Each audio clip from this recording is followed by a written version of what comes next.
Hello అండి అందరికీ అందరూ ఎలా ఉన్నారు? నేను నిన్న ఉల్లగడ్డ తీగూర చేశానండి. అలాగే దాంట్లో క్యారెట్ కూడా వేసుకున్నాను. అన్నం మీద పెట్టుకొని ఆవిరికి ఉడకబెట్టేసుకున్నాను అనమాట. ఇంకో పక్క రసం అయిపోయింది. ఇప్పుడు కర్రీ చేయాలి. పట్టా లవంగం ఏలకలు అన్ని కూడా ముందుగా తీసుకున్నాను. పచ్చెనపప్పు కూడా ఆయిల్ వేసి అవన్నీ కూడా వేసేసుకున్నాను. ఇక్కడ చూపించినవిగా అన్ని కూడా కట్ చేసుకున్నాను అనమాట.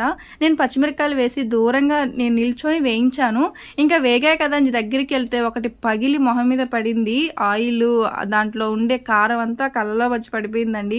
మంట పుట్టిపోయింది కాసేపు దాకా. ఇంకా తర్వాత అన్ని కూడా వేసుకున్నాను. దీంట్లో అయితే నేను కారం వేయను, కానీ టక్కన కారం ఎత్తుకున్నాను. ఆ తర్వాత గుర్తొచ్చింది కారం వేయకూడదని. ఓన్లీ ధనియాల పొడి ఒకటే వేసుకుంటానండి.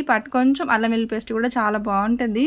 ఇదైతే కూర దీంట్లో అంటే చపాతీల్లోకి పూరీలోకి కూడా అన్నంలోకి కూడా చాలా బాగుంటుంది. దీంట్లో నేను కొబ్బరి కొంచెం కూడా వేసుకుంటానండి మిక్సీకి. ఫస్ట్ అయితే తురుముకొని ఆ తర్వాత నేను మిక్సీకి వేసుకున్నాను, కొంచెమే కదా అని చెప్పి. నచ్చితే లైక్ చేయండి friends, subscribe. Bye friends, bye.